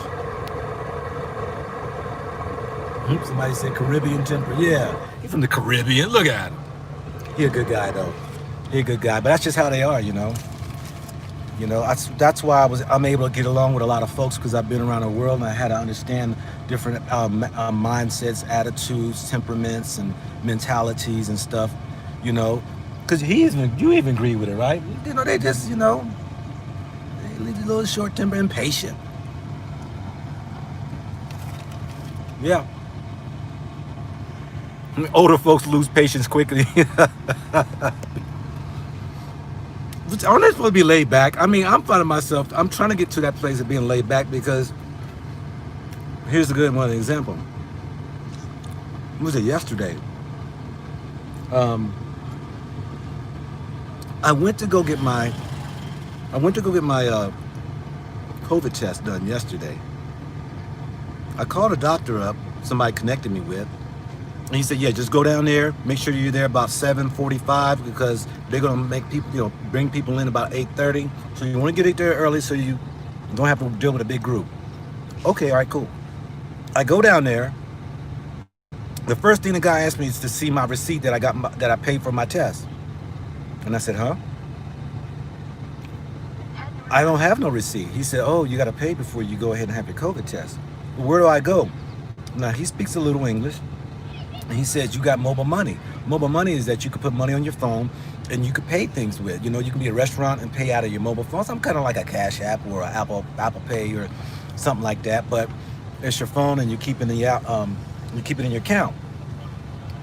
So I had to leave that vicinity where it's already about 15 people or so, and then turn around. Hey man, you speak English? No, he doesn't. Yes. You speak English? Good. I want to get to the Kingfisher Hotel. And so I had to Lake leave Muhazi. out, go Let me get money, put it on my phone, and make sure I had enough for it. But when I was leaving out, you know, part of me was getting a little frustrated. Why didn't he tell me that at first? But I'm like, hold up. It always works itself out. And that's what I did. Calm myself down. I'm like, it always works itself out. So yeah, you know, we all impatient at most times. So yeah, so we are here at almost a.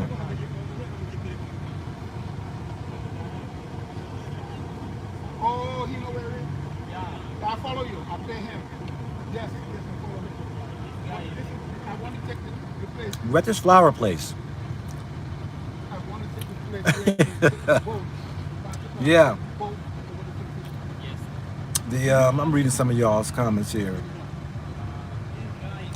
Let me keep this on the. Hold on a second. Keep this on the air conditioner. So we're gonna find our way to the lake, family. Appreciate all y'all who's in there still with us. It is now 11:52, and I'm gonna see how far we're gonna be able to get, because I gotta make a phone call too. But how long it take to get my test results back? I got a text message last night, so it was a day. It was a day. They had the results, so I'm good. Says it was negative. Yeah. Oh, you're enjoying? Great, great. 4:40 a.m. in Maryland. Wow. How long we been on the road? We literally left at about 9:30. So we're talking about 2 hours.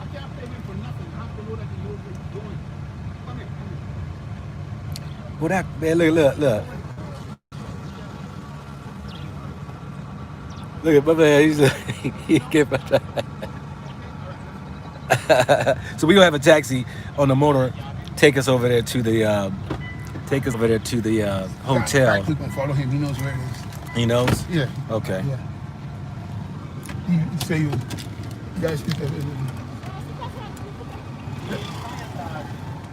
440 in Washington, D.C., 141 in California. We don't have no picture of the hotel. You know? I tried to get it and it didn't show up on the Google Maps. But these guys live up here. They know where it is. Well, you know the motorcycle gonna speed like hell. I know. I'll keep up with it. All right.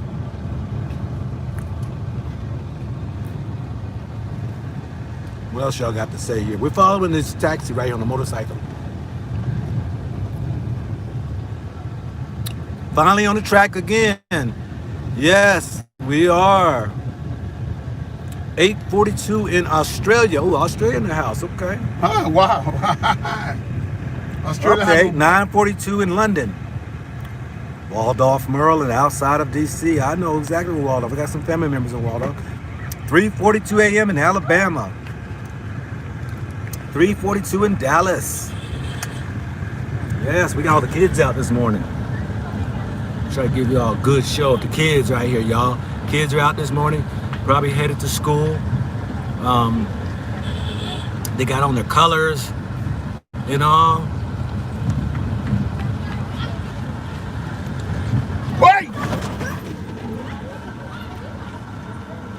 Alrighty here. What'd he do? The kids almost fell on the car. I kept looking at the kids, and all of a sudden this kid jerked out. Uh-huh. He wasn't aware of the car or something. That's what kids do. Yeah, and that's why I'm driving so slowly. Yeah. School is out. School is in. Or maybe they out. I don't know. They're headed somewhere. Probably out on lunch. That's why you gotta constantly honk your horn, brother. Keep stay on that dang horn around these damn kids. Yeah, because kids will jump. We already know that. Kids will play around cars, jump out, and all that. Most definitely.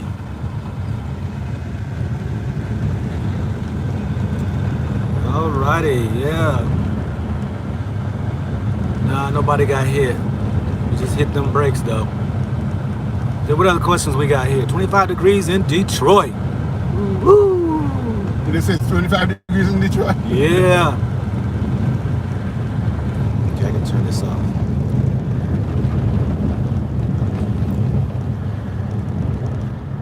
Yeah, so this is just inside of a village, y'all, that we're passing through to get to the lake.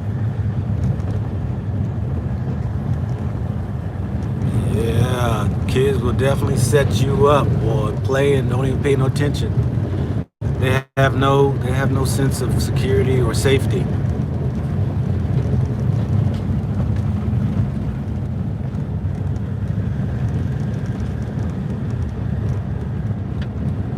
Pointing over there, the lake over there. So we're headed over that way. Oh, I see all the different houses and stuff structured. All right, let's see. Hotel is this. Yeah. Yeah. But this is a fish hotel. yes, but where do I go with the car? Yes. Oh, you going? Okay. Yeah, okay. All right. He speaks 10 words in English, and that's all I need. Yeah, that's the Kingfisher Hotel over there. Oh, yeah. Yes. I see it's not a jetty, but a little place where you... What y'all going to the lake for? Y'all got no picnic basket? Yeah, we going to the lake. Check it out. Hey, we taking y'all on the journey to the lake. You know? Why would you ask, why are we going to the lake? Why do you think we're here? That's just somebody else's question, man. Calm down, man. Daggone. Man, you got people going to be asking questions, man. Some people just ask them questions. He was making a joke, though. You got a picnic basket? No, we don't have a picnic basket. He's at the hotel. Yeah, you can take a picnic basket if you like. Okay, slow down. Yeah, see how he's hitting his horn? You see how he's hitting his horn? You got to do the same thing. Yeah, because these kids ain't paying no damn attention.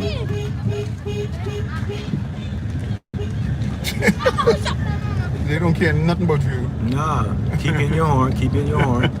Keep hitting your horn. Because they can't hear no cars coming. Keep hitting your horn. You see them running.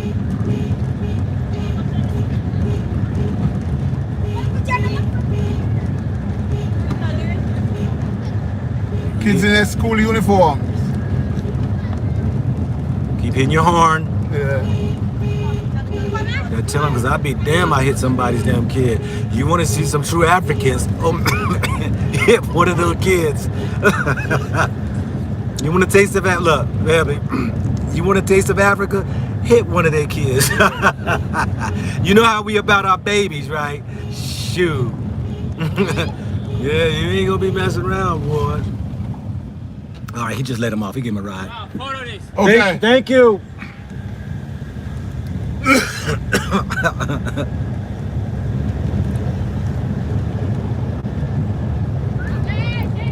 Deep in Africa, yes we are, yo. We are out here near the lake, 2 hours or so from Kigali. Yes, we are out here, and these folks ain't gonna want to hear nothing about you hitting their babies with your car. Okay. Hey man, this is my show, man. Hold up, don't tell me okay. I'm not one of your broads. Look, you know what I'm saying? See, look, you see, you got to correct these cats from the islands, you know. Okay, I don't want to hear none of that. You know, somebody already done said you're gonna put me out. Hey, family, look, let me tell you something. Hey, family. Hey, let me. This man won't shut up. I will find my way back home. That is no problem. I will find my way. I have been, look, I travel the world, right? And I have been in many places where I was out nowhere. Just like, okay, where do I go? But I figured it out though. I'm gonna figure it out. So, yeah, you know.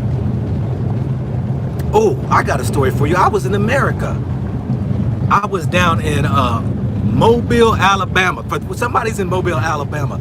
I was down in Mobile, Alabama. Didn't know where the heck I was. In the boonies of the country of the folk, in the backwoods. Went to this their club, and I was in this club, and there was a couple of women that was at the bar, sitting there talking to the women at the bar. All right. So this other woman, she says to me, she says, "Hey, do you want to the other club? Me and my girl, we're going to the other club, and you know, you can check that out too." Sure, I'll go with y'all. So I went with them. Now, have you? The couple other women that was at the bar, we were all talking, and so these particular two women I went to the club with. Get to the club, was there, danced with both of them, and I left my car at the other place. This is the middle of the night, probably about midnight. Get to the club, we do a dance or two. Other sisters happen to walk in, and they go in, they saw a spot, and they sit at a different table. One comes over and says, hey, bro, you want to dance? Sure, let's dance. I'm dancing on the dance floor with this woman. I turn around, and one of the sisters, the two sisters I was with, she gets up, and when I'm dancing, I look at them, both of them at the door, and they leave. So where the heck they going? I told the sister on the dance floor, hold on one second, let me see where they going. This chick was mad at me for dancing with this other woman. They got in the car, they left me. Left me. I don't know where I'm at. I don't know where the heck I'm at. So, the sister who danced with me, I said, yo, I cannot believe they left me. And she said, honey, let me tell you right here. That's what we call those sedity bras there. Them sedity bras walk around here thinking they all glam and all that right there. See, you done just talk to the wrong ones. We the real sisters down here. We from the AM. I think she said AM or something. We the real ones, baby. I got your back. I will go ahead and I'll make sure you get back home. So I got back home, y'all. Hey, I had to figure it out. Thank God that I had a sister there with me, because I didn't know where I was. But anyway, let me turn this off of me and turn back over to here, right here. So it looks like we're making headway. There it is. I recognize this area now, definitely. Yeah, he recognizes it now. Why this dude I'm trying to get him to slow down. Well, don't worry about it, bro. Calm down. Don't worry about it, man. He going his own way, man. You just go your speed. I don't want him to get away from me. But I know where we're going now. I remember it clearly. I know. He gonna just take us right down there on that road. Yeah. Okay, so he can go as fast as he wants. I really need to have my seatbelt on, because we got our senior driving, and he trying to stay with a motorcycle that we ain't gonna get lost. We on the main road now. Show them the back. Huh? Let them see the back. Yeah, that did. So this is all farmland, family. Yeah, we're high above sea level. Now we're back down on flat land, and we're getting close to the point where we're getting on Lake Muhazi. All right, that's where we're gonna park and take the boat over to the hotel. I'm hungry as hell. Get something to eat. Salawa. Salawa. Salawa. Okay.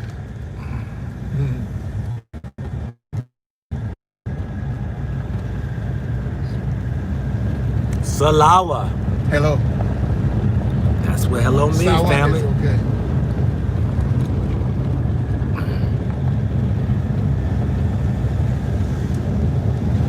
Alrighty.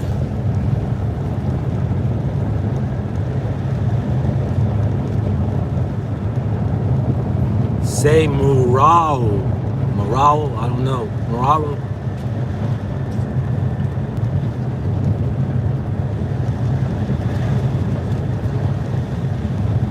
Yeah, so we headed right over here. We're just about to approach the lake.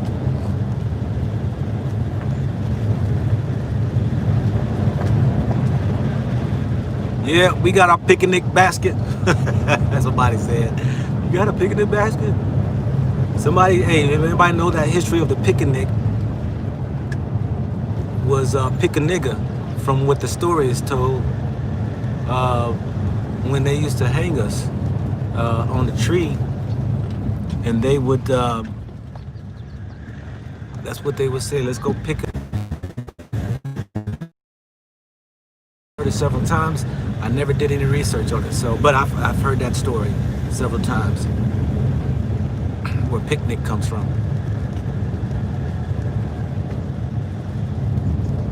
Let's see here, what else people are saying here.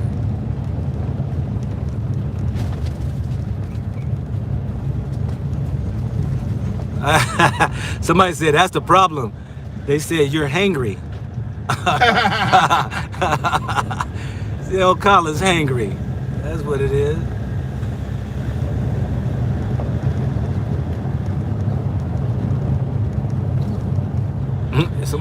Why is it too early, Daniel, to be talking about that? Too early what?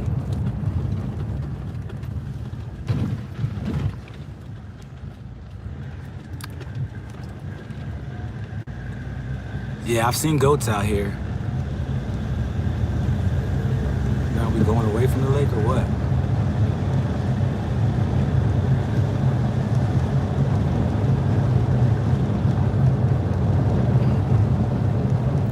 Angry or hungry uncle. Yeah. Seems like we're getting away from the No, I'm not going house hunting. I know, house hunting today, but I will do all that when I get back in January.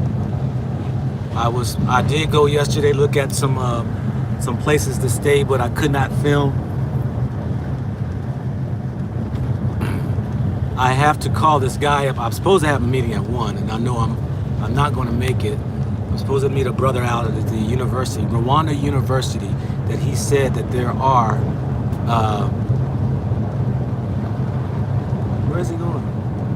There are classes they teach real estate, and that he can connect me with some women that has been taught, and they're very educated, and so we'll see.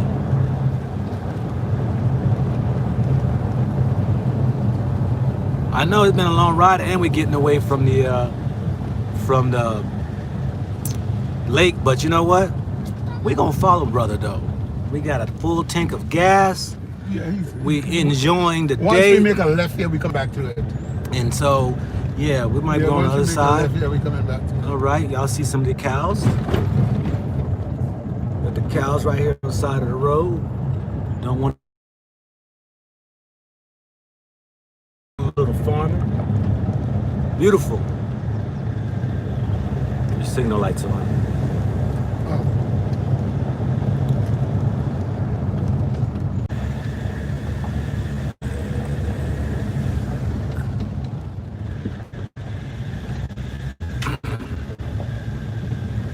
Yeah, we still at it, family. We still at it.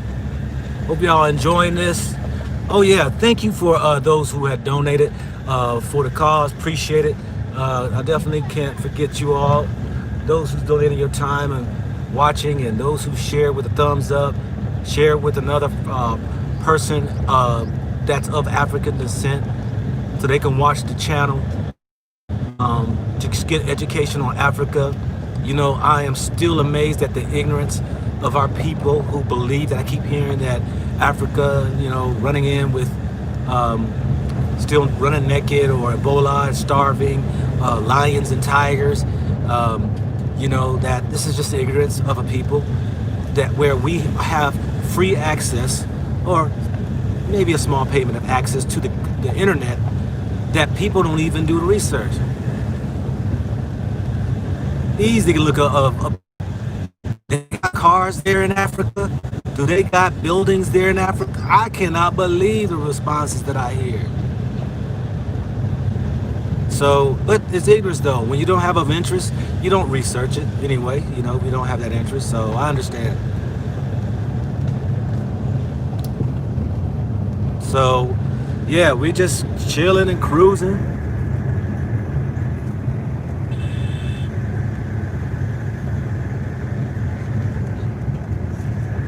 See, he's just acting silly. All right, I think we're approaching the hotel. Approaching something out here. Look like a little farm building or something. Yeah, we got our escort, y'all. We got our police escort in front of us, so.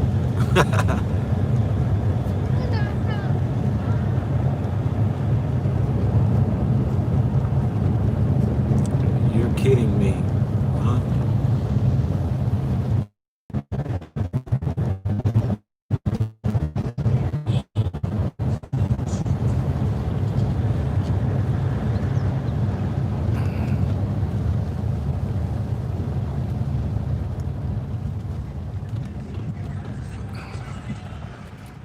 Hold one sec, family. Let me get myself situated real quick.